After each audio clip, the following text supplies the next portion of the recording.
Coming up on today's episode, Disney announces a major restructuring to their entertainment divisions, whatever that means. The Disneyland reopening saga continues, and Carissa's going to ask us some questions about us, I guess. All that and more, plus our featured film discussion on Oliver and Company on today's Plus or Bust.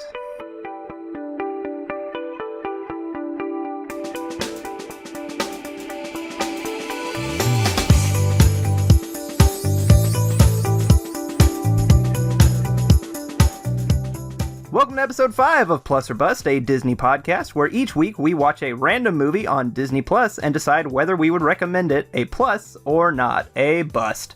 My name is Matt, and joining me today is my wife Carissa. Hello. My sister Nikki. Hi, how are you? Great. And my brother Brady. Hey, what's up? All right, we're gonna get into the news here. I feel like we have one major news story and then a bunch of little news stories, so I'm gonna start with the major one, which is Disney CEO Bob Chapek announced on Monday morning that the Walt Disney Company's media and entertainment divisions would be undergoing a huge restructuring, effective immediately, to put themselves in a better position for their direct-to-consumer market. Here's a quote from Bob Chapek. "Given the incredible success of Disney Plus and our plans to accelerate our direct-to-consumer business, we are strategically positioning our company to more effectively support our growth strategy and increase shareholder value. Managing content creation distinct from distribution will allow us to be more effective and nimble in making the content consumers want most, delivered in the way they prefer to consume it." So, what they've done is they've split things into 3 categories. There's studios. This focuses on branded theatrical and episodic content for theatrical release, Disney Plus, and the company's other streaming services like Hulu. This includes Walt Disney Studios, Pixar, Lucasfilm, Marvel, 20th Century, all those. There's general entertainment, which is episodic and original long-form content for the company's streaming platforms and cable and broadcast networks, ABC, 20th Television, Freeform, Disney Channel, FX, and sports, which is, of course, sports news and original content based on sports for the likes of ESPN, ABC, and ESPN+. The specifics of all this are planned to be discussed at a virtual Investors Day on December 10th. So what does all this mean? Because I have no idea. Where does Parks fit in? Is Parks in the second category? No, Parks hasn't been touched. Parks is staying exactly how it is. So, because Parks, because they just did this, because when they restructured it, didn't they put Parks and merchandise together? Consumer products? Yes. So they just did this, like, not even 2 years ago, right? Yes. Because that's when Chapek moved, and then Josh D'Amaro got promoted from president of Disneyland to the president of... the CEO of the company. Oh, no, you're talking about Josh D'Amaro. Josh D'Amaro, yeah. He got promoted to... consumer products and parks. He's the head of all of the all of the parks and consumer products and entertainment. Yeah, so do we think that this is yeah. I mean, somebody that listens to this, correct me if I'm wrong, but I'm almost positive that this is a tax thing, or like some sort of thing to make it where they can use money that they get from one place to another, because I remember reading forever ago that, like, there was one year where we wanted something to happen in the parks and it wasn't happening and they didn't have the money for it. But that year they had a really good box office, not 2019. This was like a couple years ago. And I remember somebody saying like, oh, they should just use all that money that they get from the box office to do this. And somebody said, you're not allowed to do that because that's tax. What do you call it? A write-off. Evasion?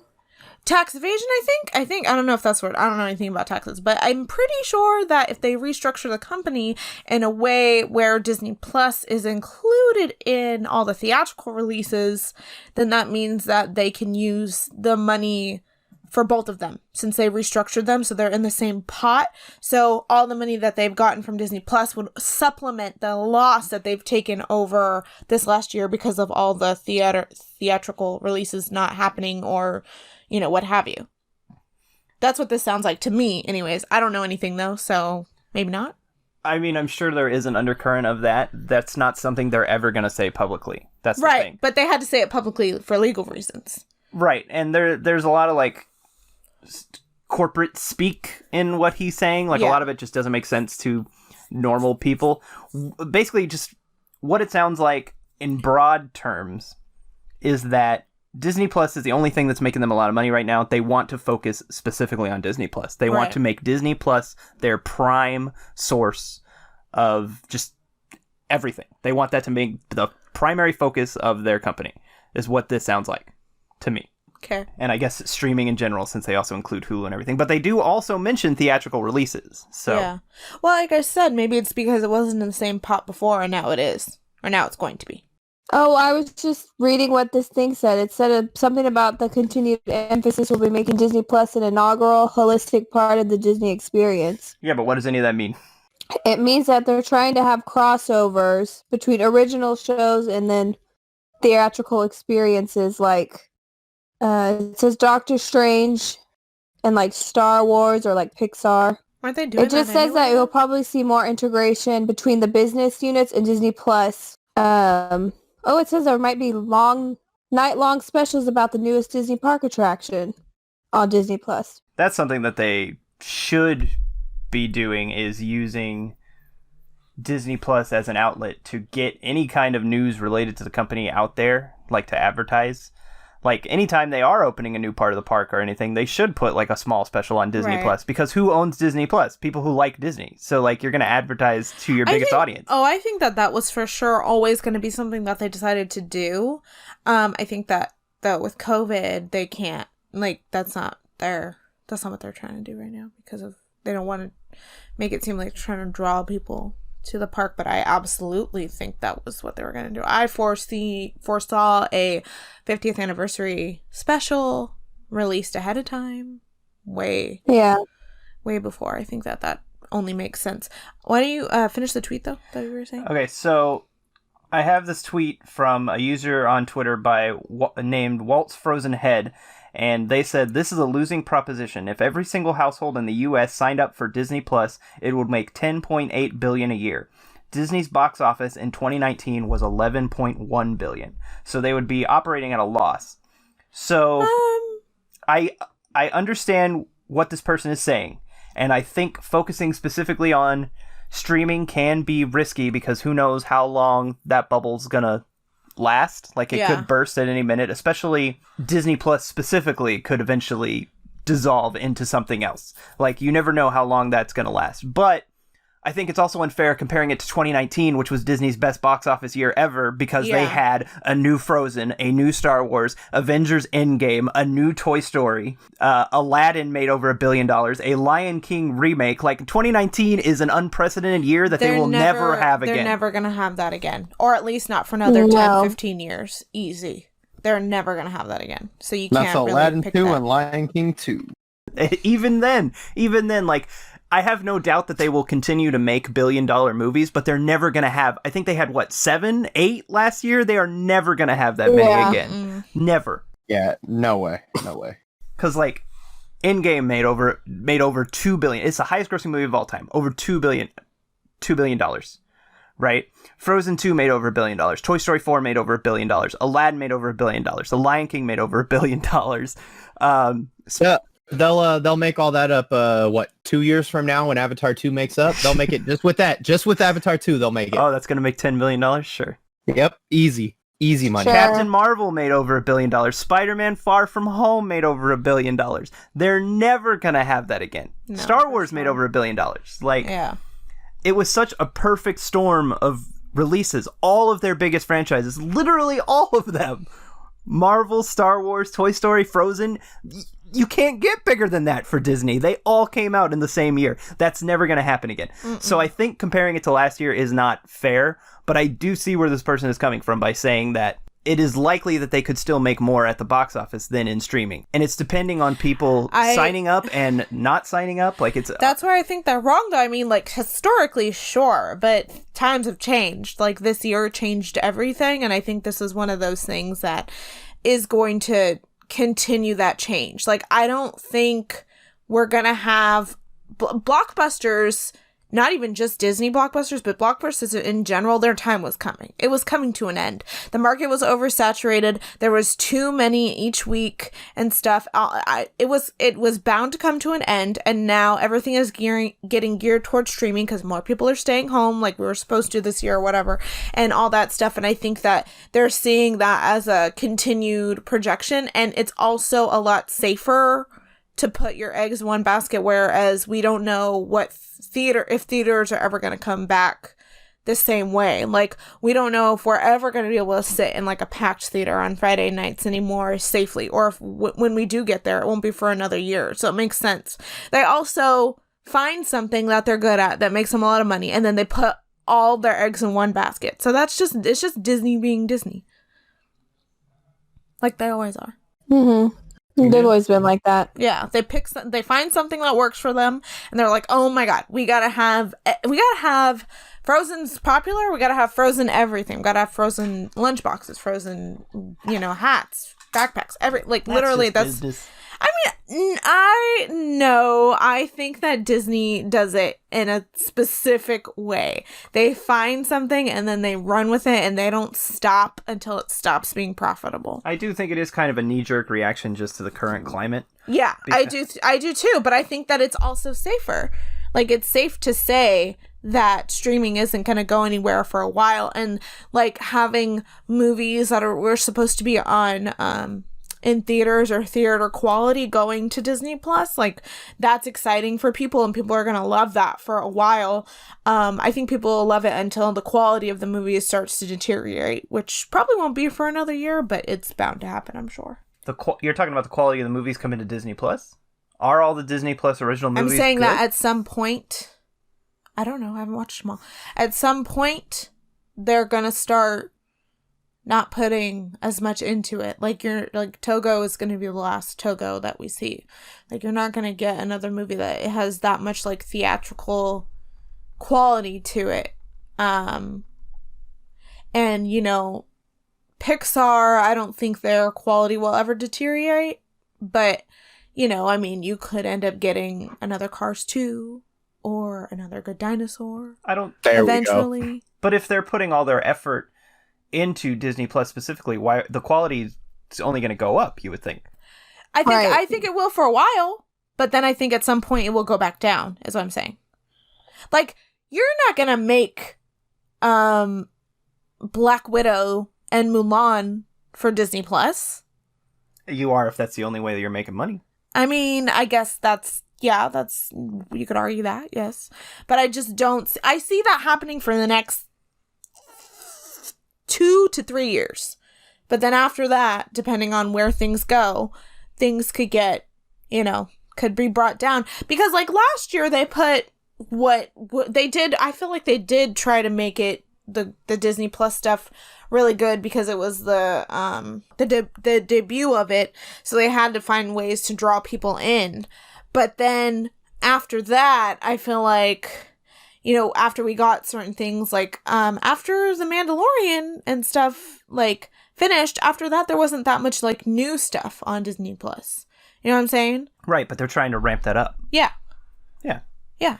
And so I'm saying it already took a dip, because that was what was going to happen. They were going to debut. We got all these nice things. We got Togo, we got Noelle, and, the whole library and everything like that. And then at some point they were going to put the Marvel stuff on there to get people to start subscribing again or whatever. But I'm saying it already took a little bit of a dip where there wasn't really anything new coming out, and it was a couple months in between and stuff like that. So I'm saying that I'm sure that we'll see that again eventually. Yeah, but that's just the business. You're not going to put out movies all the time, like. Yeah.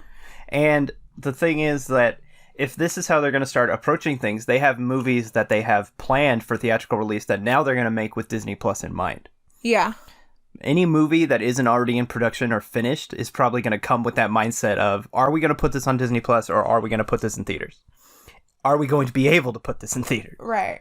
Yeah, I can see that being what they're going to have planned, at least for the next couple of years, like she said. Right. And the Collider article that I read that explained all this also mentioned that in the studios division that they're going to be using their powerhouse brands and IPs to integrate onto Disney Plus more. And we're already seeing that with the Marvel shows and The Mandalorian, and there's a Monsters, Inc. cartoon that's coming to Disney Plus. So I think that's something they're also planning as well. They're going to start relying on their brands that people already know to sell Disney Plus, rather than just join Disney Plus to watch clouds. Right. And that new Olaf short. Right, that comes out, next week? I don't know. The 23rd. When's that? Yeah, it's next Friday. Next week. That's next week. Yeah. So I don't know. This whole thing just sounds like they're going to focus on Disney Plus more, and who knows what they'll change 2 years from now. Yeah. Maybe all of a sudden the parks are making all the money, and they're going to change their whole focus to be parks related. Who knows? We can only hope. It's going to take a long time for the parks to start making all their money back. Yeah. Feels bad. It does. Debbie Downer. Yeah, well. Somebody has to do it. Yeah, well, speaking of parks, in more Disneyland-related news, California Governor Gavin Newsom has sent members of his teams to Florida to see how Disney and other theme park operators are handling things during the pandemic. Alongside that, an article in the OC Register states that Disneyland has reached a return-to-work agreement with 11 of the unions who represent most of the Disneyland cast members. These agreements will allow cast members to return to work at the Disneyland Resort as soon as possible, with new COVID-related health and safety measures in place, including free COVID testing. So do we know if Disney knew about Newsom's team? I assume yes. You think they already knew?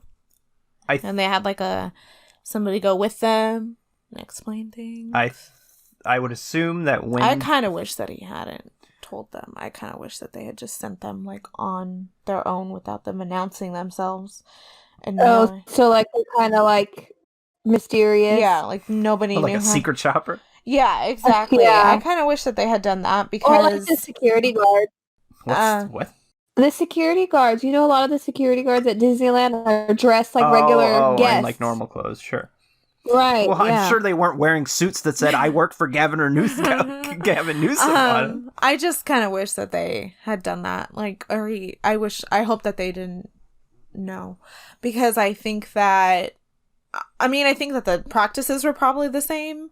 But I think that, I know that a lot of people see certain things that you need to take into account as well, like people not keeping their masks on, or like certain YouTubers have said like they're people, you know, they tell people to put their masks up or down or back up, and they just put them back down as soon as they walk away and stuff like that. And while I don't think that's Disney's fault, and I don't think that, you know, you can't control every single person that walks through the door or anything like that, I do think that those behaviors are things you need to take into consideration as well as, you know, just their protocols and stuff. I'm sure they know that.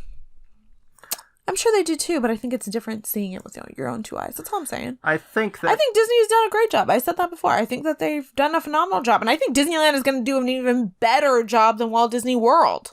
I don't think they have a choice. But I also think that this was part of Disney's doing, even though they haven't come out and say that. They did have a conversation with Newsom. They didn't like how he was planning things. I get the feeling they were like, well, go look how we're doing in Florida. Send some people here.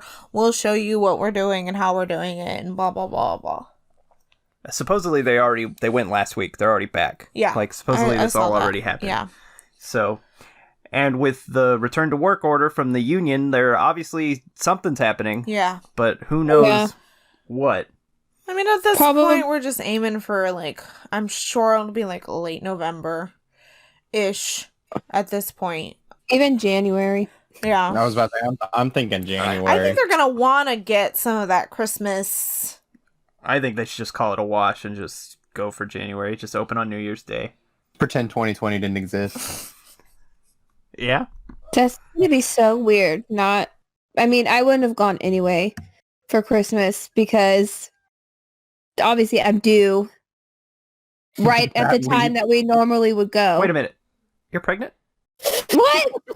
But it's still, Surprise! It's just like weird knowing that we're not going to see like pictures or even like the Christmas Day parade. Not that we really watch it anymore. I mean, at least we don't at our house. I don't know about you guys. Oh, they'll find a way to do that damn parade. They will find a way to they're record gonna it. do it in Florida. Yeah. Isn't half of the parade though in Florida? Yeah, like when it is. they record it on ABC, it goes back and forth between the two. Yes, they cut between both, and it's never actually filmed in December. It's normally filmed in like November and then aired in December. Well, haven't we been there for it before filming, like the first week of December? I don't remember. No, I don't know. Well, because I know we've been there before, like when Fantasia Barrino was there, and she was filming something. Was that not for the parade? I'm sure it was for... Sure it wasn't for the processional? because sometimes we're there during the candlelight processional too. Well, yeah, we're always there during the Well, I was gonna procession, say, but usually. she was like performing a concert in front of the castle. And then it was probably for either a holiday special or some kind of other special. Oh, okay. But they'll do the holiday special, no problem. Like, they'll just record it before it opens. They open later and later all the time. They'll just record it an hour before the park opens. But Yeah. Not at Disneyland. not at Disneyland. Well, I mean, I guess they could if they could get the workers in there. They fired all the parade people, so. Well, Yeah, they're gonna fly them out from Florida. I didn't even know they did the parade over here anymore. I thought it was just performances.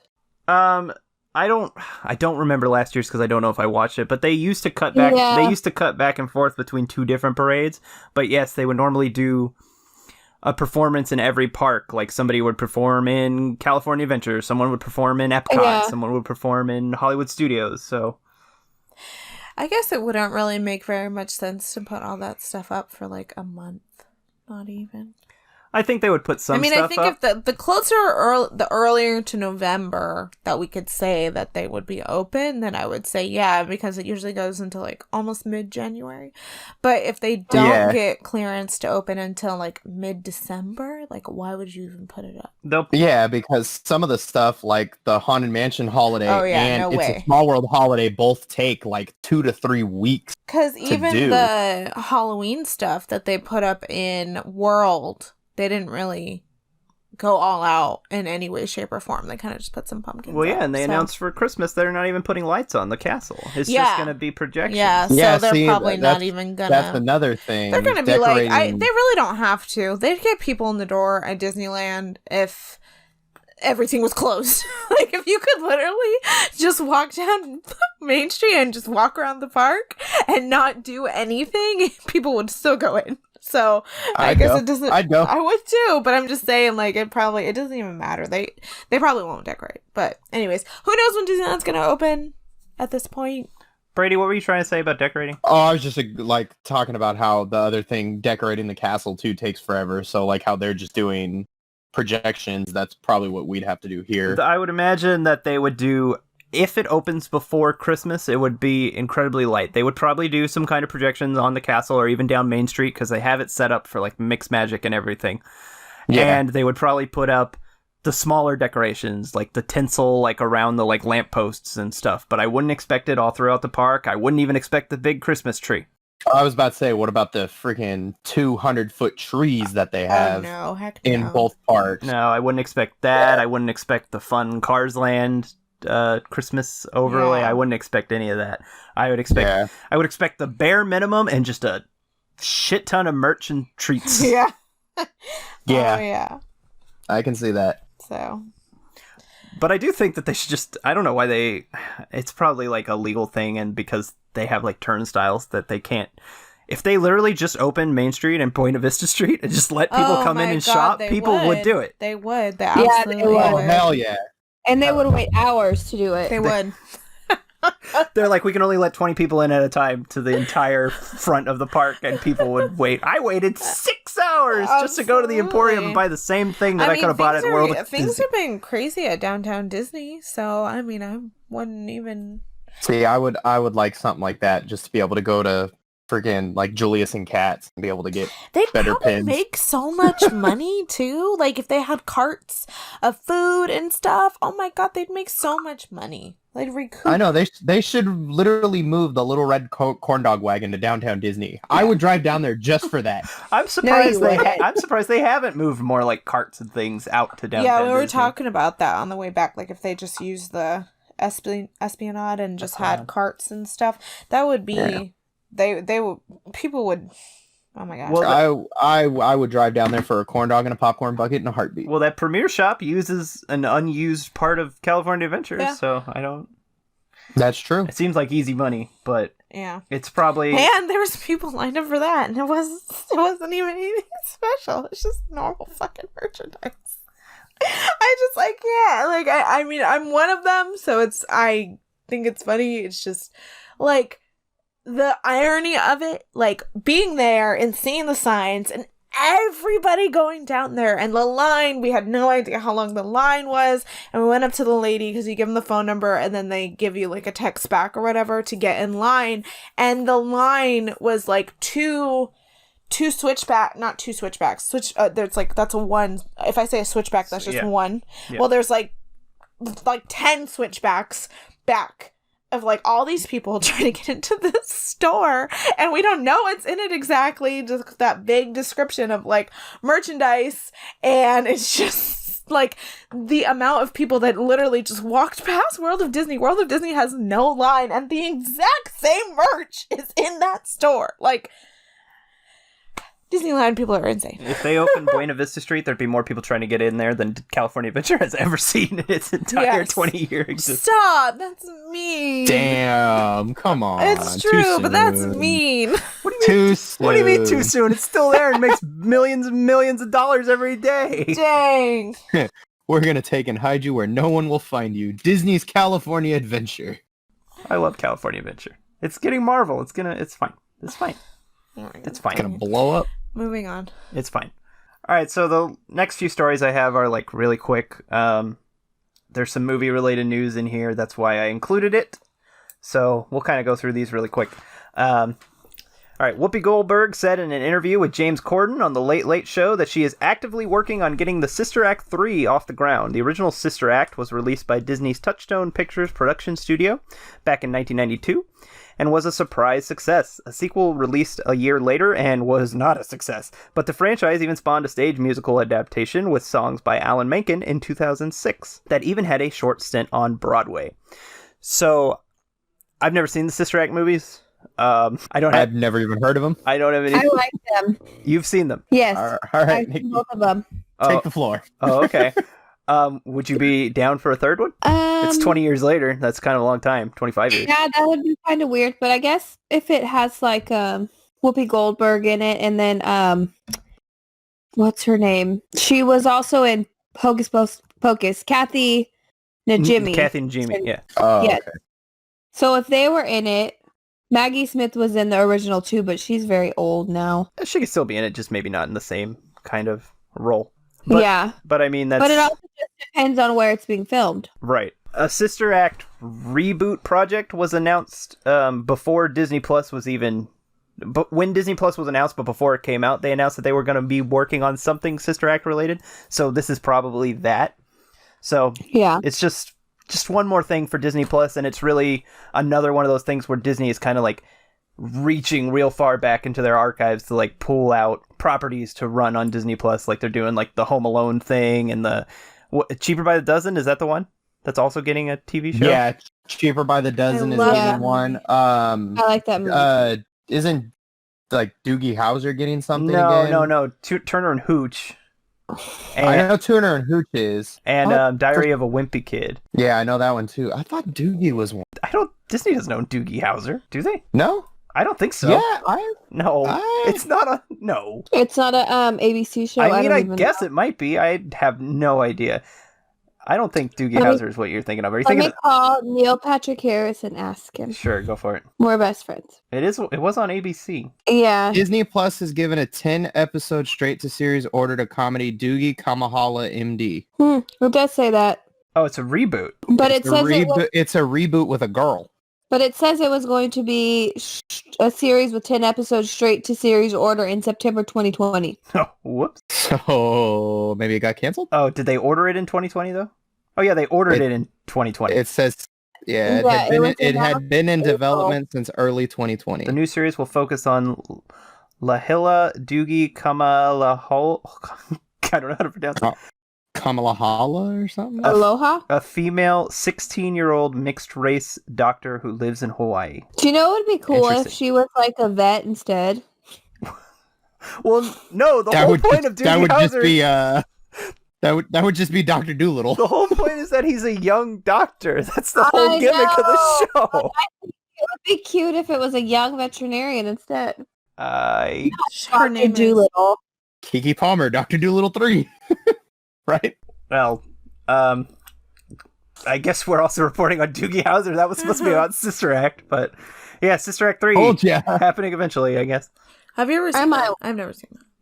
we started that conversation by saying that I had never seen it. Oh. Nikki has. She's the only one. I've seen it. Okay. I've seen it a few times. All right. Last week, a new trailer for 20th Century's Free Guy was dropped, and at the end was a theatrical release date. The movie is scheduled to hit theaters on December 11th. Are we betting that doesn't happen? For Yeah. sure. Sure. When was that supposed to come out? This summer? Yeah, summer. Oh, okay. Who cares? I mean, This movie is gonna come and go. I don't even know why you added it into the news. because It looks so funny. it's still coming wanna to see it. it's still coming it to looks like theater. a watered down Deadpool. They're still planning to release it theatrically. I'd That's rather the thing. just watch Deadpool. But it's video game related. I like video games. Disney has this investors briefing thing talking about their restructuring the day before it's supposed to release. I'm not saying they're going to pull it from theaters the day before it releases, but I get the feeling they're going to announce that it's also coming to video on demand the same day. Oh, I see what you're saying. Like the you'll be able to thing. buy it the same day that it comes out. Gotcha. Like how Trolls did back when it came out. right. Yeah. I don't see them. I guess we'll be able to reference this video or this podcast and see if you're right. I get the feeling that I just don't see it. It's not going to make any money, so Yeah. why would they bother? I can't imagine. It just just seems seems like money. a- It didn't look that good. So. It just seems like a weird one for them to keep Yeah. on. It kind of reminds me of the from what I saw from the trailer, that one movie Pixels, Uh-huh. Oh, Pixels, yeah. yeah. the movie with Adam Sandler, and I think Josh Gad was in that too, wasn't he? Wasn't it Galifianakis? Or no? Maybe not. It might have been Gad. I think it was have the Gad. Wikipedia's here. I'll look it up. It was Gad and Adam Sandler. yes, Adam Sandler. Oh, And- Kevin James. Kevin James. Oh, and Yes. Peter Dinklage. Peter Dinklage was the one I was trying to get to. Oh, I love Peter Dinklage. Yeah, well, that movie is terrible. I remember Dad watched it, and I watched it. It's a great idea for a movie, but it's bad. Great idea, bad execution. There you go. That's a good way of putting it. All right, this is another quick one. Another trailer news. Disney released a new trailer for Soul, advertising its upcoming Disney Plus release, as well as a new TV spot for the second season of The Mandalorian, hyping it up ahead of its October 30th release. Cool. I'm excited for Soul. Not excited Happy for Halloween. I just wanted to include them both because they're Disney Plus related and they're big and they're advertising now to get people to sign up. Get hyped. Yep. Get hyped. I'm sure Mandalorian will pull a lot of people in. I think there's a lot of people that signed up specifically for The Mandalorian, stopped after The Mandalorian, and are going to sign back up for there's- The Mandalorian. I see that all the time on Facebook. They're like, "Oh, Disney Plus was great, but I don't need it anymore until October." I see it all the time. I wonder if any of those people will stick around for WandaVision, because WandaVision is rumored to start right after The Mandalorian ends. When does Mandalorian end?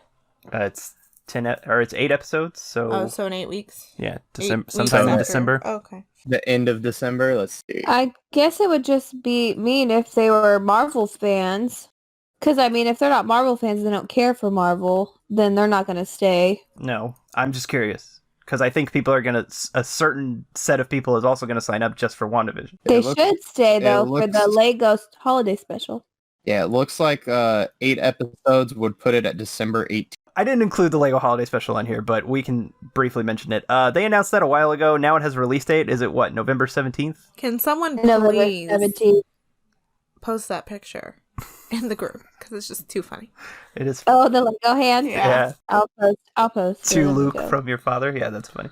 We also have some casting news, and I think it's good casting news, but I think the implication is greater than the story itself. So Anthony Daniels is coming back as C-3PO. He always comes back as C-3PO. Wait, are we talking about the Lego? The Lego, Oh, okay. yes. The Lego Star Wars Holiday He Special. doesn't have anything better to do. Yeah. Billy D. Williams is going to be Lando Calrissian.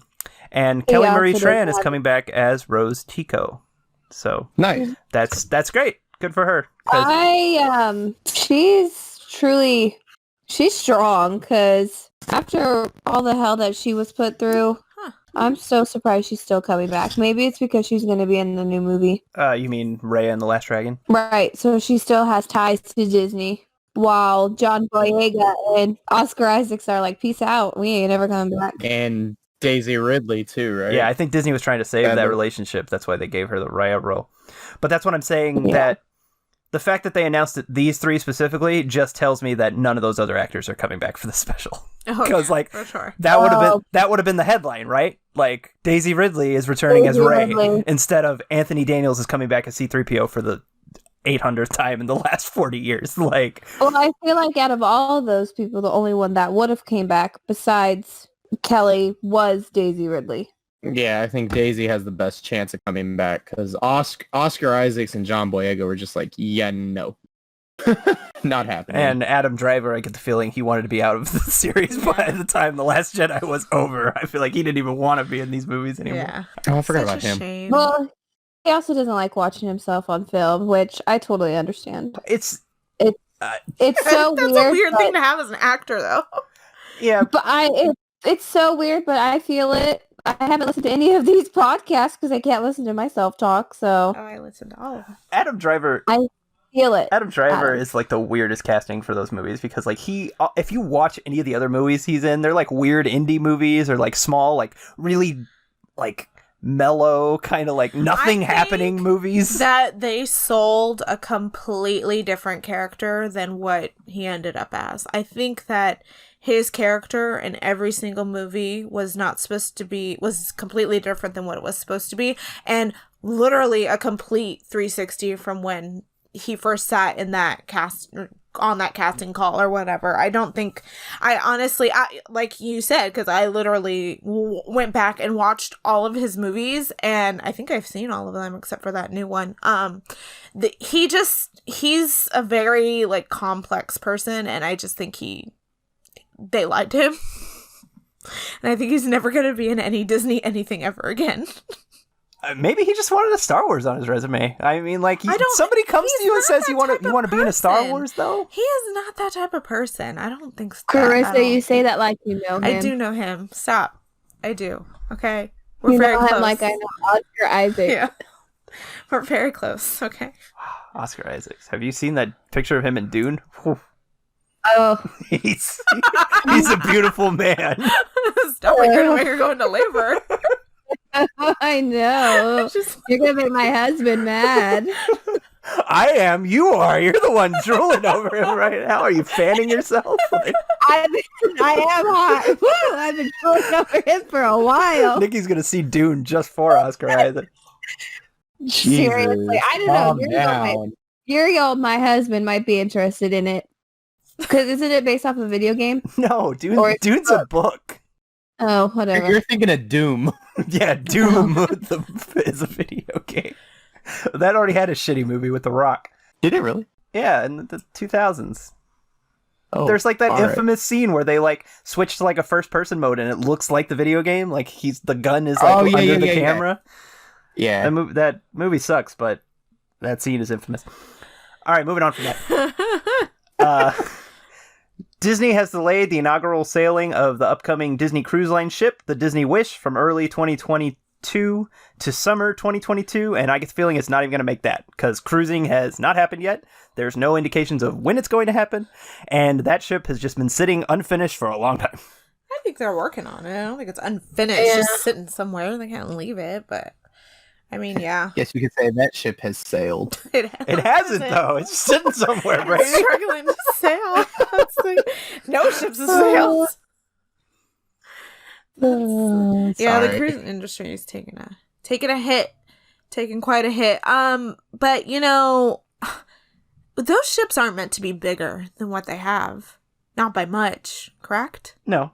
Yeah, I don't. No, they're all like relatively the same size. Yeah, and they're So, all like, not. These are supposed to be the biggest ones, but not like that big. Yeah, so I don't. I mean, bring it on. But I guess at this point, it doesn't even matter because ships are going to be sailing at half capacity if they're even allowed to sail anytime soon. So I don't see any sailings happening anytime soon. Within the next year, I think. Year? You think it's going to be another year? I can see it being that long.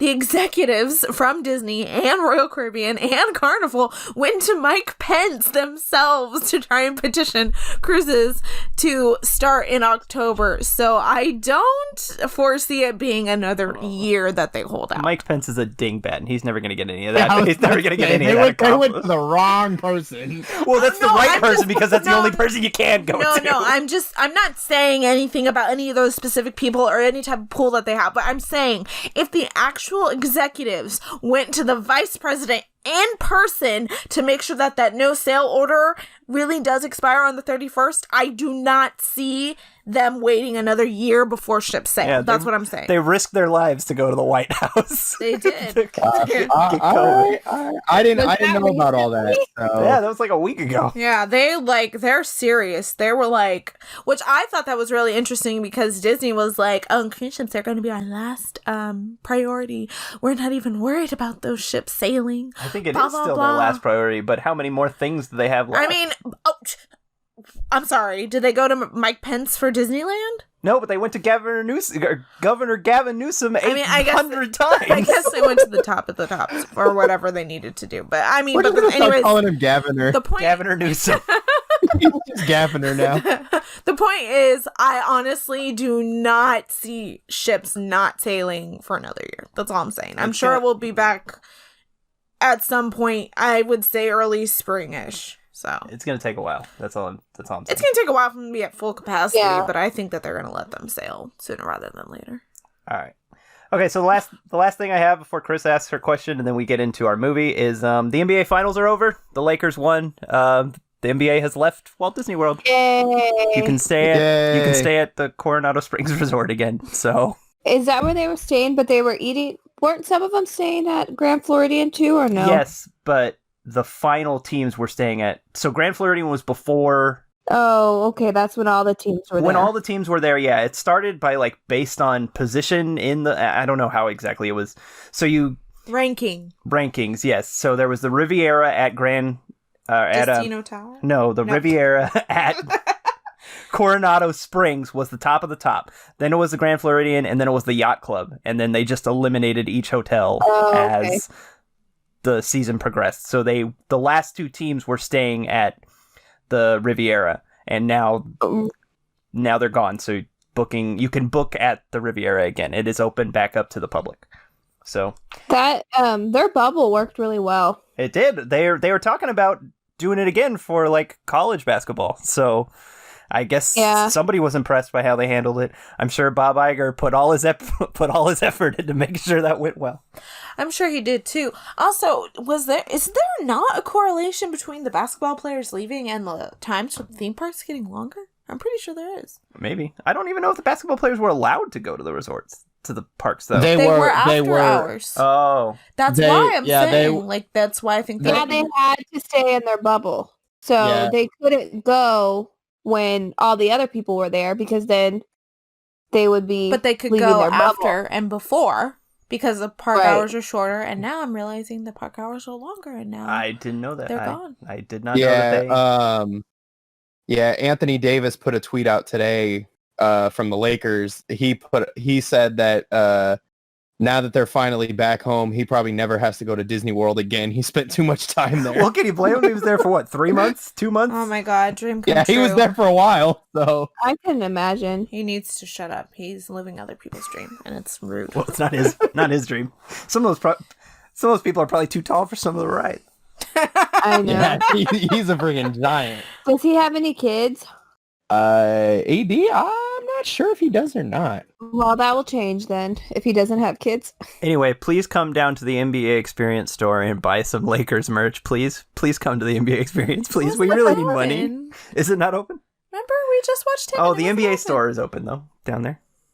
No, remember it was the co-op. Oh, whatever. You're giving false information. Whatever. Go to the co-op and buy some things, please.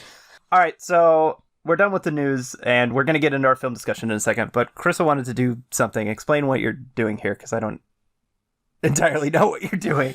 It's my segment. No, it's just a segment where we get to know viewers, listeners, get to know us a little bit better with a small question, or a short question with a short answer, or short-ish. So nothing, we don't want to go into neat types of discussions, but Nikki said she wanted to do discussions at some point where we do like top 5 and stuff like that, and then I know that we'll sometimes need fillers for when there's no news and stuff like that. So well, I thought it was going to be a slow news week this week, and we're already at 50 minutes. Oh, so. God. Well, I guess we really had a lot to say about the Sister Act. Apparently, so I'm just going to ask everybody a question, and they're going to answer it. Sure, go for it. And it's called boy. It's called Get to Know Us. Get to know us, Dapper Stans. Okay, you ready? Sure. Okay, who should go first? Right. Okay, I'll just say the question first. So my question is, of the 6 domestic parks, Disneyland, Walt Disney World, what is your favorite park?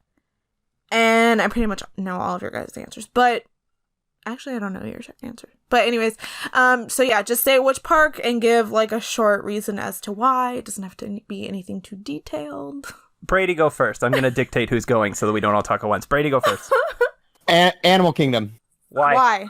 Expedition Everest is probably one of the greatest rides known to mankind.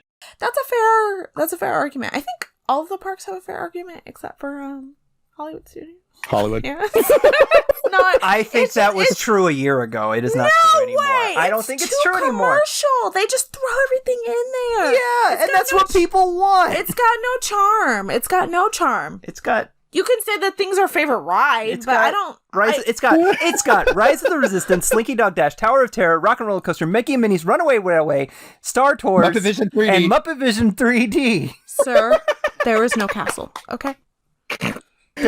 There's the theater, the Chinese theater. Yeah. That's the icon. Lame. And the Tower of Terror. No, is the icon is Tower. Yes, the icon now. is the Hollywood Tower Hotel. Anyways. I'm just saying, if somebody was to pick that one, I would think that that's a fair argument because Absolutely not. when it comes to rides, it is stacked. It is stacked with the best rides. It is stacked. I do love Rock and Roller Coaster and Slinky Dog Dash. It is, and Toy Story Mania. See, even one more. It is stacked with some of the best rides. Okay, sir, is Hollywood Studios your favorite? No, my favorite is then shut Disneyland. up. Disneyland proper is my favorite. Proper? Like Disneyland.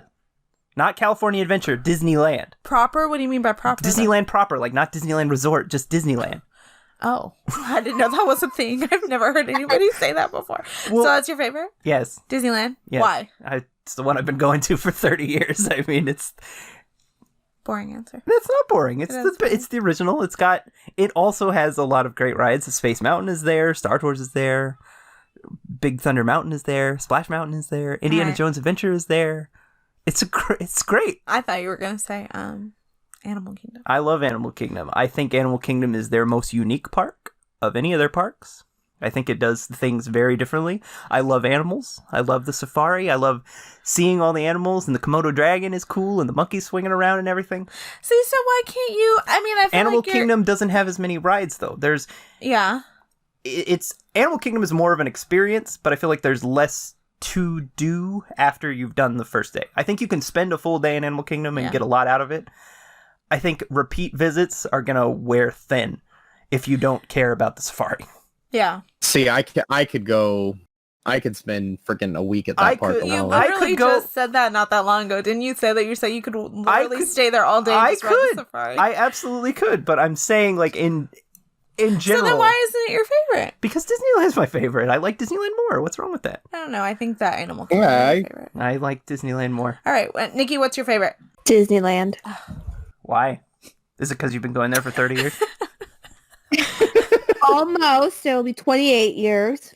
No, because that's just, like you said, 30 years. It's just where we go. Like, I've only been to Florida twice. One time, the first time I went, I was 3. Yeah. And I get that you guys don't have, like, a lot of memories at those other parks, but, like, at the same time, it's, like, the concept of the parks. Like, I feel like you could make an argument for all of them. But there is no concept for any of those parks without Disneyland. No. None of it was. Oh my god, let me throw up over here. Okay, well, you're not allowed to go back to Disneyland when it reopens. How about that? What's your favorite then, Miss Negative? Wow. You'll never guess. The Magic Kingdom. It's not Disneyland. No, it's not Disneyland. It's Magic It's Kingdom? California Adventure. Yeah. California California. Adventure. See, that would be California would be my Most second. people of those 6 would put California Adventure at the bottom. I know they would. Know. I know they would. And I'm okay with that. I wouldn't. And those people I are wouldn't either. awful. I'm just saying. Right now, I might put Epcot at the bottom if I'm being honest. No, probably Magic Kingdom. I think I would put Magic Kingdom at the bottom? I would put Magic Kingdom at the bottom Magic right now, yeah. Kingdom or Hollywood Studios would be the bottom for me. This is an unpopular opinion, but I would put Animal Kingdom at the bottom for me. Well, you're kicked off the podcast. We already said that. I would just put You're gone. I would just put Magic Kingdom at the bottom because I don't think it offers much that Disneyland doesn't offer better. It has Seven Dwarfs Mine Train, and that's it. It's gonna have Tron. exactly. It is going to have And Tron, and Tron is a big plus in its direction. But I like most of Disneyland's versions of the rides better. I think Disneyland is more compact. I like that better. I know that doesn't give it as much room to expand, which sucks, but I like its more compact design. I think it is just really tightly designed and put together. It's easy to get from place to place. I think that what Disneyland has, that Magic Kingdom also has, I think for the most part, Disneyland does it better. I think their Haunted Mansion is better, and I guess their Splash Mountain is better. But otherwise, I think all of ours is better. No, I think that too, but the thing that I feel like for Magic Kingdom specifically, a lot of the feels that I get from Disneyland, I still get them at Magic Kingdom, and it's bigger. Sure, there's nothing wrong with Magic Kingdom. So, yeah, I don't know. I like everything being on a grander scale, because, like, I wish Disneyland was bigger, specifically. I think Disneyland I wish the works castle was with what it's bigger. got. Yeah, no, for sure. But I like California As Adventure. Mama would say, we love our little castle. I mean, I love the little castle, but if they were going to bulldoze it and build a bigger one, I would not be crying. That's never going to happen. I know. Now that good luck now with that Hong Kong Disneyland is getting their own unique castle and not just sharing ours, it is definitely never going to happen because we are a unique castle now. Yeah, that's true. Hong Kong's getting a new castle? They like built on top of it. Like they literally like extended it by like 40 feet. Like it's pretty magnificent. Yeah, it's Where have you been? It's like it's dedicated to like all princesses. Like each spire is like dedicated to a different princess, and like the little wind vanes on the top are all themed to each princess. Isn't that what Shanghai was supposed to do too? Yeah, but Shanghai is all of the Shanghai's isn't as direct about it. Shanghai's most of that is on the inside as opposed to the outside. This is the outside because they just built on top of the existing castle. Like it's not taking up a larger footprint. It just is higher. It's more grand. Interesting. Yeah. All right then. Yeah. Anyway, why is California Adventure your favorite, Miss I Hate Disneyland? Good answer. All right. Reasons. I feel like a part of it is just that I've like watched it change a lot over the years, and I don't know. I just feel like they've done everything good. I love Buena Vista Street. I don't know. I get as close to the same feels as I would walking down Main Street as I do walking down Buena Vista Street. I love it so much. Buena Vista Street was a big get, I think. Yeah. Because the original entrance to California Adventure was awful. Yeah, I walked through it really once. boring. I don't remember what it looked like. It looked like crap. Like, it just was really generic. Buena Vista Street just gave all of the charm that it needed, I thought. And it just added to it. And then Cars Land is like the best land. It is hands down the best land. And until I go to every single park in the world, I'm going to stand by that. Because it's the best land. So it has the best land. It has the best food, in my opinion. It's great. It's great. And barbecue crunch dogs are amazing. Good ride. I can agree with you on that. It has Guardians. It's the best ride. So, I don't know. Guardians is great. I like California Adventure. I don't disagree. I know a lot of people just don't, though. It's sad.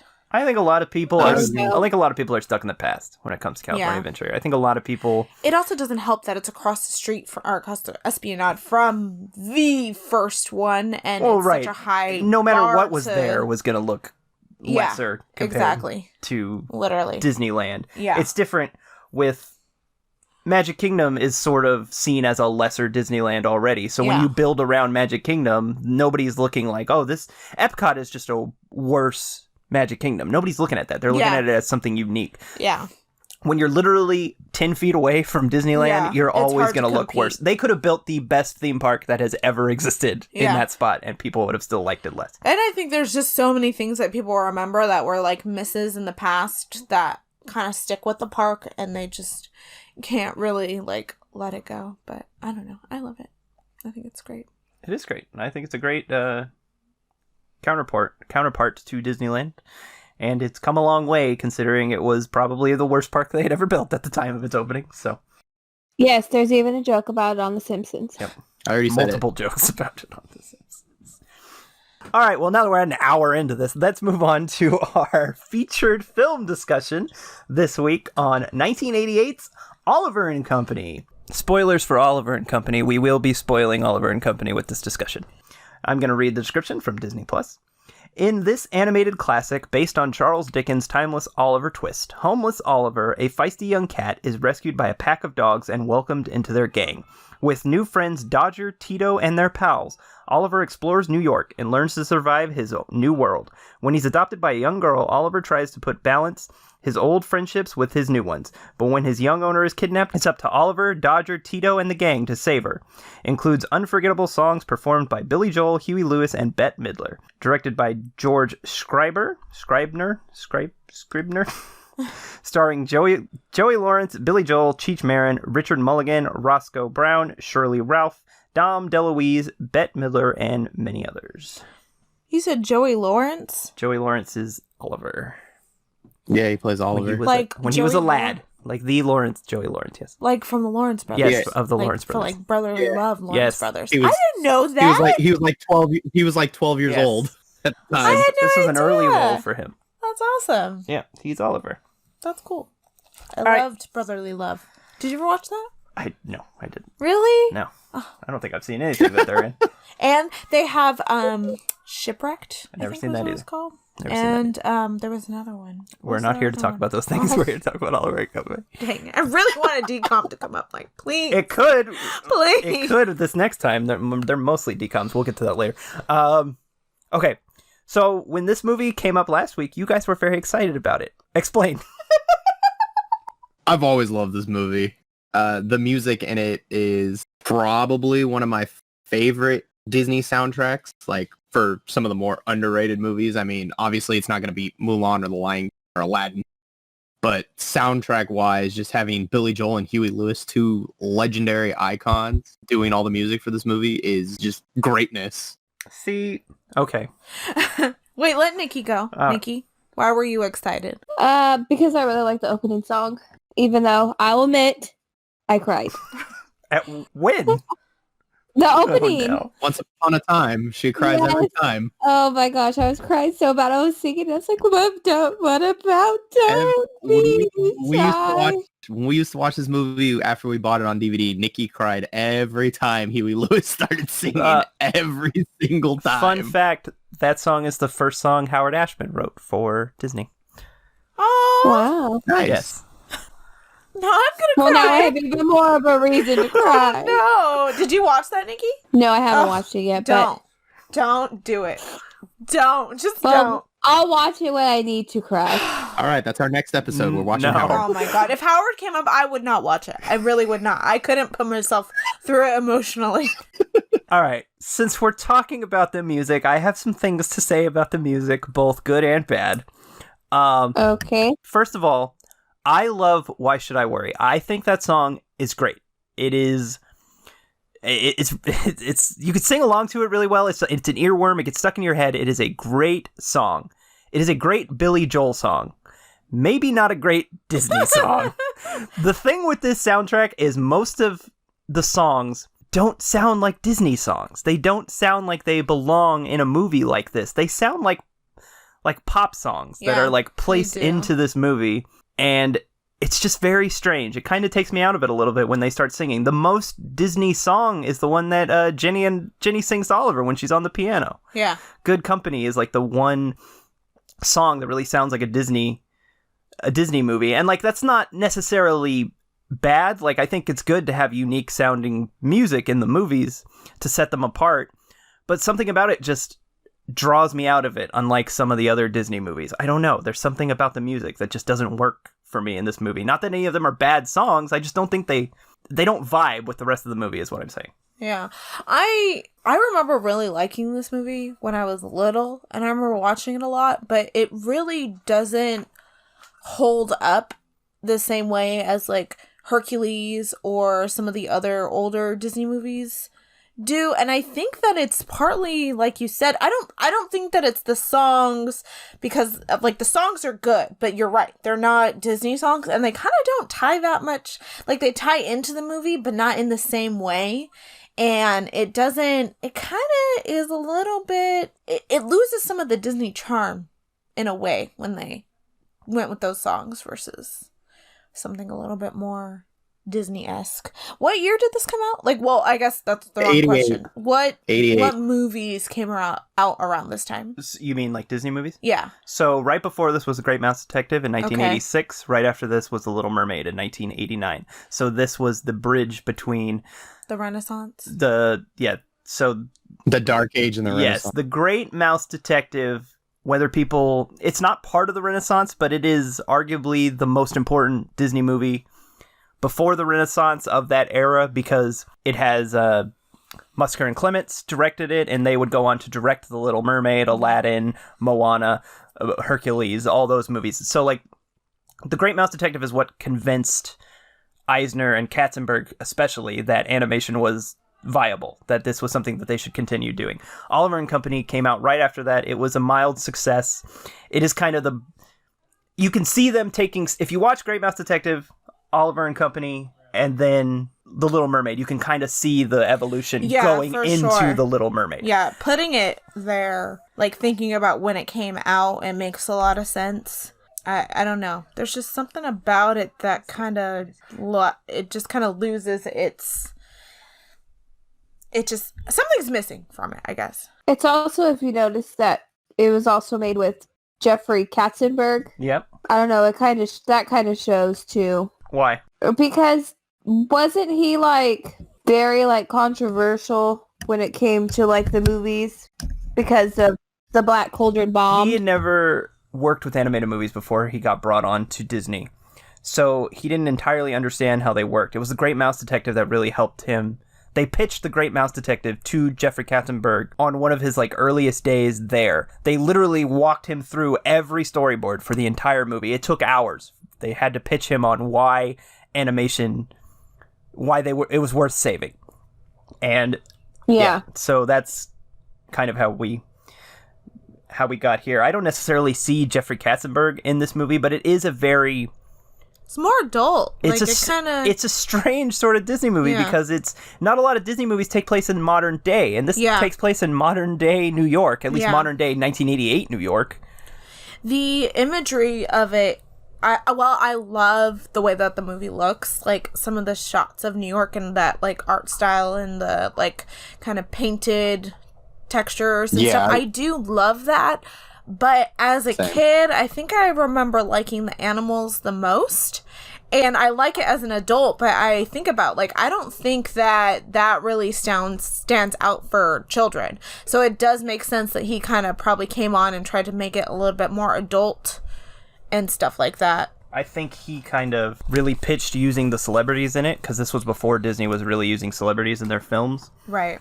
And that was a huge part of the marketing as well, that Billy Joel is in this movie and Bette Midler is in this movie. It was kind of a big deal. And like they're fine. They're fine in the movie. But I don't think any of the characters necessarily stand out. It's actually kind of surprising too that Dom DeLuise is in it. Because he was so associated with Bluth?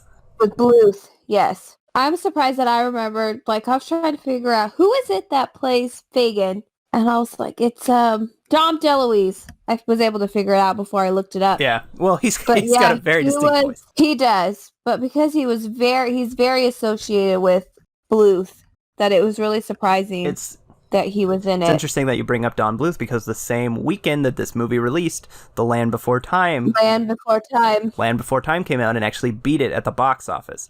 Oliver and Company went on to make more money overall, but The Land Before Time won the first weekend, and a lot of critics and people said it's weird that the non-Disney movie feels more like a Disney movie than the Disney movie. Yeah.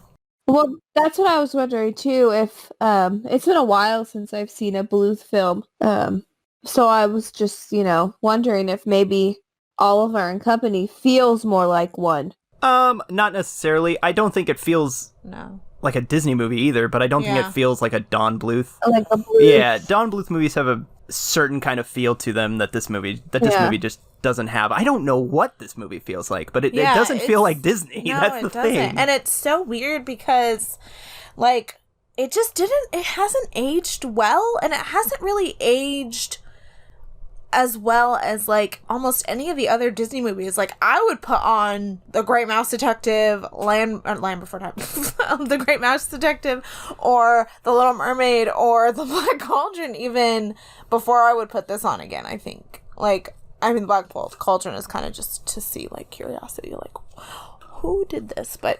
I don't know. It just doesn't. It's weird. It's really weird, and it's weird because, like I said, I remember watching it so much as a kid. Like this was one of the ones that we would put on a lot, and like some of the scenes were like ingrained in my memory, and it's just like. But watching it now, it's just like, huh. I don't think it's a bad movie. I think I think it's bad. I still think it's good. I think it's enjoyable. Yeah. I think that it looks really great. I know that I say that in every one of these videos, like, this movie sure looked great, but that's true. The movie just looks really good. The animation style in this movie is really good. I remember liking The Great Mouse Detective. I probably liked that movie more, but like just comparing it because they came out so close to each other. But I remember The Great Mouse Detective more so for the characters and the plot than I do for like the imagery, but I appreciate Oliver and Company's imagery a lot more right now because I think that it's beautiful. It's really nice to look at. And I liked the dogs. I liked the different personalities. I thought they were all cute and stuff. Oliver doesn't really he doesn't really talk after a certain point. It's Oliver's movie, and he's like the least fleshed out of any of the characters. Yeah, he's not. I feel like even Ginny has more personality than Oliver. Yeah, it's weird watching it, paying attention to it. I was like, wow, he's so really cute. He is cute, and he gets by on being cute. But yeah, I love Georgette's song. I think that's that song's Disney. It to is me. Disney. It's one of the more Disney ones. It feels like a show tune, is what it feels like. It feels like it would fit right on Broadway, which is what a lot of future Disney songs would sound like. So I do see that. Yeah, but I don't know. Watching it again, I was just like, I like this song a lot. It's really good. Brady, tell me how you're feeling. What do you like? I mean, I like everything about this movie.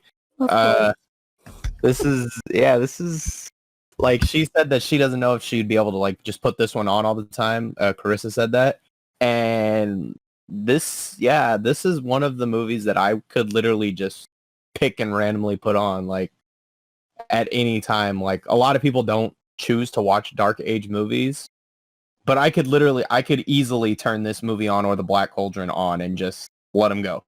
I think you're full of crap. You're full of crap when it comes to The Black Cauldron, but I'll believe you on this one. We started watching it not that long ago because I did want to watch it out of curiosity, and we ended up turning it off. And The Black Cauldron, she's talking about. Yeah, we don't do that too often. But I also think that we were planning on watching something else.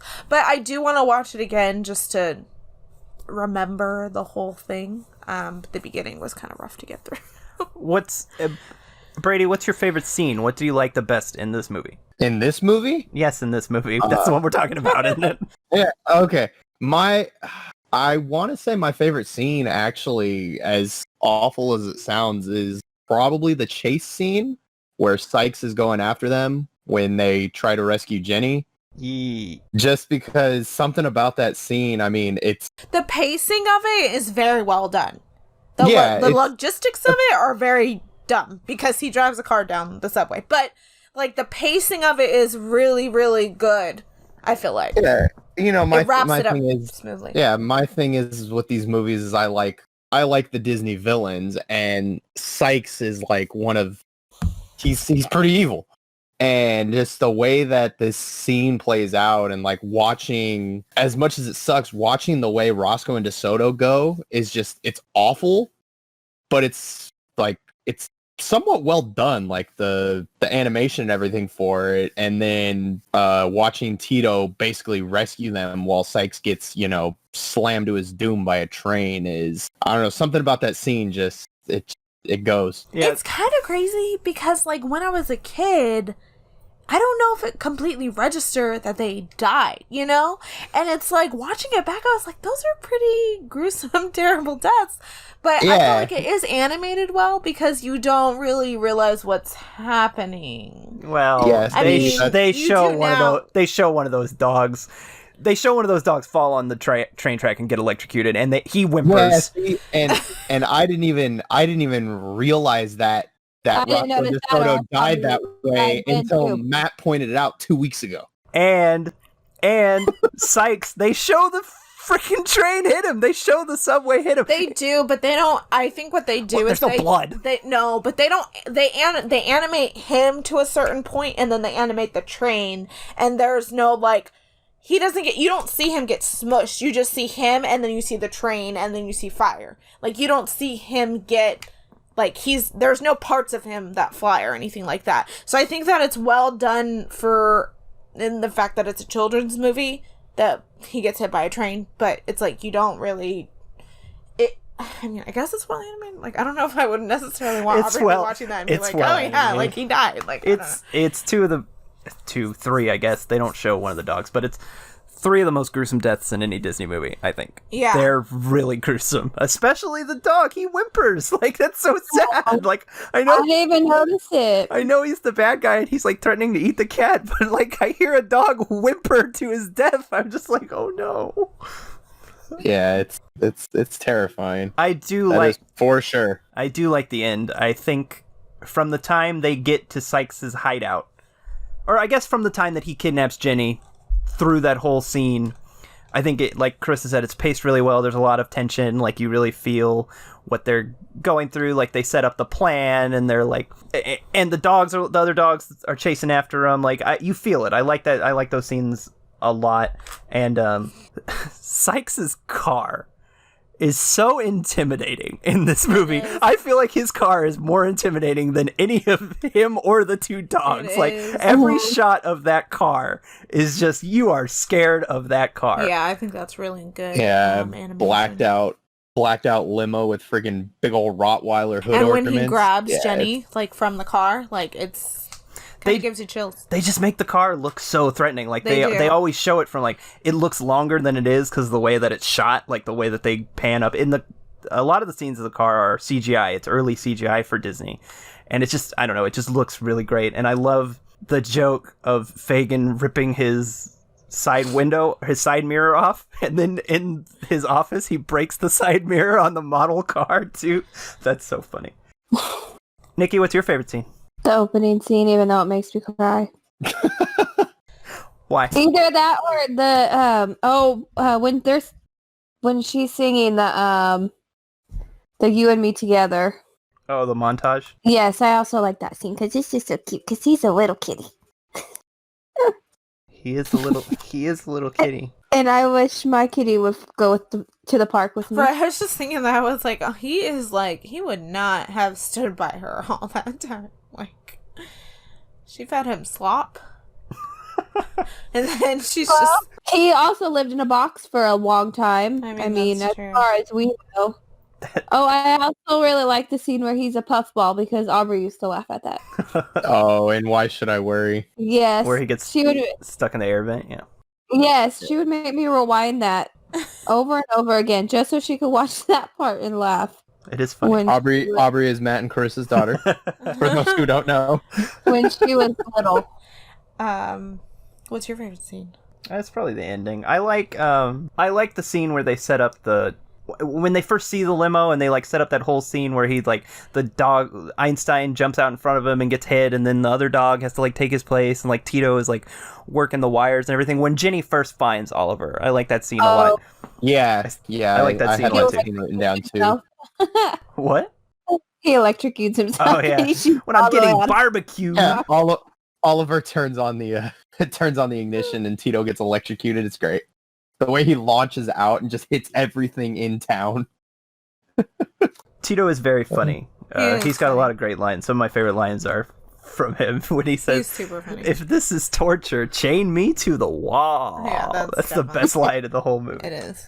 I think it's funny too at the end when because Georgette kind of like takes over him and dresses him up. In that little outfit. And he's like, "Get me out of here." He's like, "I need to go." Tito. Cheech Marin playing Tito is great. Everything Cheech Marin's done is great. Yeah, Cheech Marin would go on to be in several Disney movies after this. Mm-hmm. Yeah.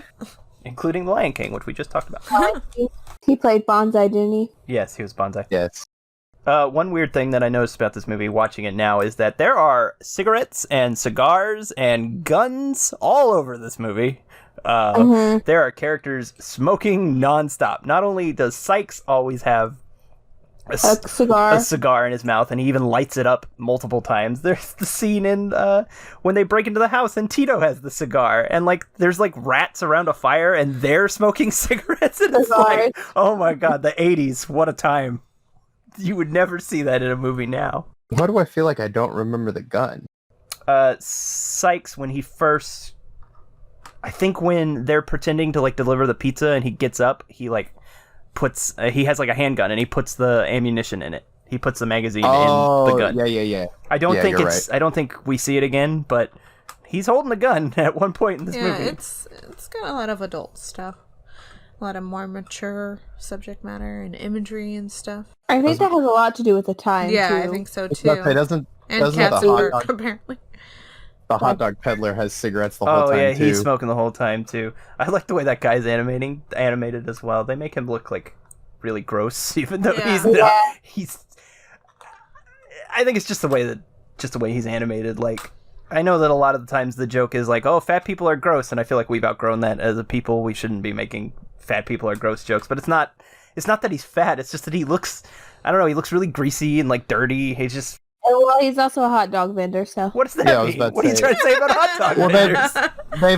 They've always said that the street peddlers in New York have been kind of disgusting people, but, I mean, who really knows? We've never really adventured New York. I think it's kind of interesting, though, because after I figured out that Dom DeLuise played Fanigan without looking it up, Fagin. I decided to look it up. What? Fagin, whatever. I decided to look it up, and the guy who plays the hot dog vendor guy is the same guy that plays Freddy in Scooby-Doo. Wait. Oh, that's hilarious. What? Which Scooby-Doo is that we're going to say? No. All Scooby-Doo. Frank Welker, right? Yes. Wow. Frank Welker's been in a million things. I know, but he's most popular for being Freddy. I would say he's, well, yeah, probably, and Megatron. Yeah. Frank Welker, he has done voices for so many things, and especially animal noises. He does animal noises all the time. He's Nibbler. That if you added up the box office returns for every film that he has ever been in, he would be the highest grossing celebrity of all time with no competition. There would just be nobody behind him if you added it all. So isn't he the highest grossing then? He is. Oh, okay. He's technically the highest grossing because he's just... Oh, that's cool. Because they use him for... like animal sounds, even in like live action movies, they'll use him for like animal sounds. So, well, he is also Santa's Little Helper in Snowball from 1991 to 2002. Yep. He's still working today too. Good for him. Yeah, he still plays Fred. Sometimes, yeah. He played Freddy and Scoob. I didn't know that. I thought they got some. No, it's only it's only Shaggy that they got a different person. I thought they got different persons for all of them. I thought that isn't Zac Efron Fred? Oh, you're right. They're all different. You're right. You're crazy. You're right. It says, with the exception of a pup named Scooby-Doo and Fred and Scoob. There you go. So you don't know what you're talking about. You're right. Anyways, wrong movie. I know, but we got caught up talking about Frank Welker. He's great. He's Santa's L Helper. Santa's L Helper. Santos All Helper. Yeah, so Oliver and Company. I looked up Oliver Twist before watching this because I never read Oliver Twist. I've never seen any of the Oliver and Twist movies, and this deviates away from it a lot. It's basically not even the same story. It might as well not be. In the book, Fagin is like a thief. Is like a thief. Fagin is like a thief, and he works with Sykes, and like the Artful Dodger is also like a thief that works for Fagin, but they're all like bad guys. They're like bad guys. They're never sympathetic in any way. Like in this, Fagin does bad things in this movie, but he's a sympathetic character. You're supposed to care about him, and you want him to do the right thing, which he does in the end. But in the book, he's just bad. He's just a bad guy. He's just a bad guy. And they're also kids, aren't they? I don't think Fagin is. Dodger is. Yeah, well, obviously they're not dogs. No, but I mean, they're not adults either. No, Are they're they kids. the same names? Yeah. No, not all of them. Oliver and Dodger have the same name, except Dodger's the last name. It's Art. His name is Jack Dawkins, and he's better known as Artful Dodger. Yeah, it's a nickname. Oh. And then Fagin and Sykes, even though Sykes is spelled differently in the book, but all the other characters are made up. Jenny's made up. Rita is made up. Tito is made up. Well, obviously, if Ginny would have had to have been a mother. I think it's a man. Right? I think it's a man. I think it's a man who adopts Oliver, who takes Oliver in. Yeah. Please, sir, can I have some more? And sir? I don't know that they ever. I think they do kidnap Oliver. I think Fagin kidnaps Oliver at some point. I don't think The child? the child. And Why? yeah, because money. I don't remember. I didn't read. Money. Probably to get money from whoever adopted him. There's like a whole beginning and end of the book that isn't in the movie at all. Because like the beginning is like Oliver like working, like he works in like a workshop or something, and that's what the please sir, I want some more. And then there's like a whole end part with like a plan involving the bad guys. So like that's not in this movie. They didn't tell that part of the story.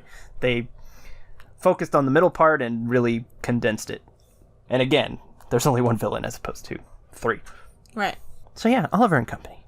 Does anybody else have anything to say about Oliver and Company? Georgette's a bitch. In a good way or a bad way? In a bad way. She's so selfish. She She doesn't even isn't want very to nice. play with Jenny. Oliver. And she Yeah. is like hell-bent on getting rid of that dog. And like that's The so cat. cat. The cat. And that's so selfish because Jenny was clearly lonely and was so happy with Oliver and spent an entire afternoon and an adorable montage, and she just was like, get rid of this cat. Like, oh, you came to get the cat, take the cat. And it's just, she's just selfish. She's like a second villain, but she's like worse. Everything from the doorknobs down is hers. Yeah, That's why she I wants get him it. gone. I know, but I don't like it. She lives a lavish lifestyle, and he's going to encroach on But it. he did, but he really wasn't, though. But He not didn't really affect her. because he's a kitten. They don't need as much as a show dog. Right. So, that's just my last thoughts on it. Well, she gave him that slop, that delicious-looking slop. Yeah, that looks so gross. They look- I always really I've liked... remembered it from my childhood. I always really liked that I remember scene. it, Like, I too. remember it being like, oh, what is that? Da-da, and how the messy kitchen and stuff. I remember that. But it's just like, when you think about it, this girl really just threw stuff together in this bowl for this poor cat. And he's eating it like... He hasn't eaten. He's an orphan. I get it. I'm just Yeah. saying. He's...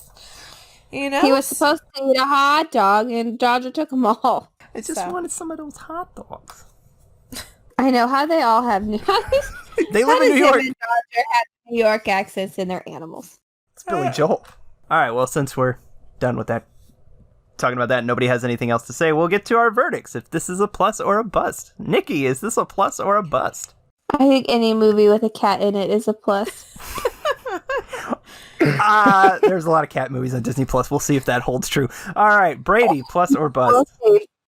Plus, easily. Carissa, plus or bust? I give it a plus. Be true to your heart. I give it a plus.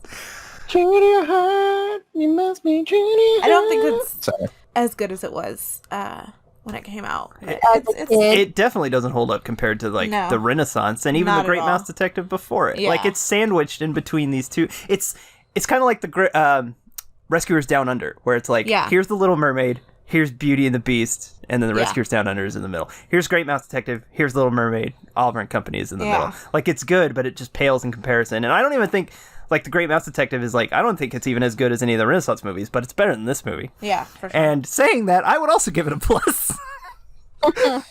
Like I said, I don't think this movie is bad. I think the art in it is really stellar. It's got a really unique look, even for a Disney movie. The animation on all the characters is great. I love Why Should I Worry, even if it is just a Billy Joel song that they tried to sneak into this movie. And it's got some really gruesome deaths, and that's something to look at. A lot of times when we watch these movies, I like to see how Aubrey will react to them, just to see how they hold up as far as like from one generation to another. And I think it's interesting that we put this movie on twice and she just has zero interest. Like it does not hold her attention at all. She won't even watch it. Like she's just not even like she watched the entire Goofy movie. She watched the whole thing.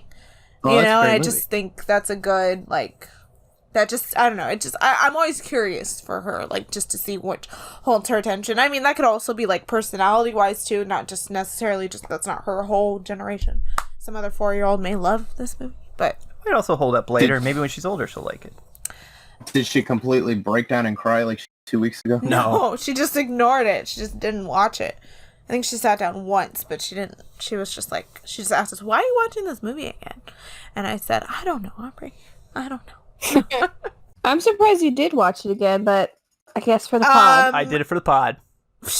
Don't call For the it content. that. I don't. Oh, God, please don't call it a pod. Do it for the pod. I hate that so much. Do it for the pod. Stop, please. Do it I for the hate that pod. so much. Don't call it the pod. Just say podcast. Why should I worry? Actually, about I calling work it in a pod and... You call it a pod? No. All right. I don't think I could have gotten out of it, honestly. No, you couldn't have. We needed to watch it again. I wouldn't have Yeah, been I able to know. come up with all these I notes didn't, if we didn't when watch we it watched again. it 2 weeks ago, though, I honestly did not pay attention. So I kind of needed to watch it again to, like, really have thoughts. Two of my notes I wrote down literally last week at the end of the episode. Great. All right, well, now that we're at the end of this one, Halloween Yeah. movie, spooky season, spooky so the movie. next episode will be debuting the week of Halloween, the Monday, the week of Halloween, the 26th of October. And we decided that we're going to do a Halloween movie for that week, but we still want it to be random. So what I did is I went to the Halloween section on Disney Plus, and I pulled out all the Halloween movies, with the exceptions of I didn't put any sequels because there's like 800 Halloween Town movies. Didn't put those on there. I didn't put The Nightmare Before Christmas because I think that's too obvious, and I wanted it as a Christmas movie. And I didn't put, they had the Maleficent movies on there, which I thought was weird. Didn't put that, and I didn't put James and the Giant Peach, which was also on there, and I found weird. So I have a list of 16 movies that I put into the randomizer. Most of them are Disney Channel original movies, so that's interesting. But we are going to find out what we're going to watch next week for Hocus Halloween. Pocus. Oh no, you're gonna do it right Hocus now? Pocus. I'm doing it right now. I'm scared. It could be Hocus Pocus. Hocus Pocus. It could be. That's on there. That would be also be way obvious. Yeah, it'd be like people wouldn't even thought we picked it on purpose. Man, The Ghosts of Buxley Hall from 1980. I don't know what that is. I don't know what that is either. It's an old movie. But it's from Alright. the 80s, so it's probably terrible. No. This was not a good time period for Disney. Mm-mm. All those Disney Channel movies, and we didn't get a single one. Right. Can we try again? I know, we couldn't get like Halloween Town or Twitches or something. Nope, we got The Or Ghosts of Mom's Buxley Got a Date Hall. with a Vampire? The Ghosts. I'm gonna look it up. I was about to, I'm looking it up right now. Has anybody opened up to the idea of skips? Tell me now. Come on. If it's 3 against 1, he has to do it. Ghost inhabiting a cash-strapped academy enlists the help of a shy cadet. Oh my god, this movie. Wow. Oh man. Well, that's what we're doing next week. The Ghosts of Buxley Hall. I'm sure it'll be our most popular episode yet. Yeah, because Just somebody's because gonna be people like, are going to be like, what the hell is this? well, somebody who really know. loved that movie was gonna be like, somebody's talking about this movie. Well, this is the first one that I'm going into where I have like no knowledge of it prior to Yeah. going into it. Like I knew I wonder if Dad's seen it. it's from the 80s, so maybe. He's Probably. old. He is old. All right, you want to close this out? Yeah, let's close this out. All right, well, thank you for watching this episode. If you liked Listening? of what? Watching? Nobody's watching us. They're listening to us. Oh. Thank you for listening. Thank you for listening to this episode of Plus or Bust, a Disney podcast. If you liked it, be sure to let us know by leaving a review or sending us a nice message on Twitter or Instagram. You can find us at Plus or Bust. You can send us an email with any questions you might have or any recommendations, whatever. What's the email? DisneyPlusOrBust@gmail.com. You can also find us on Facebook in our Facebook group, facebook.com/group/Disney Plus or Bust. Super bustling community over there at Facebook that we got going. Our number one fan is our mom. Yeah. And other than that, we will see you next week for the Halloween episode. Bye-bye. Bye. Bye. Brouhaha.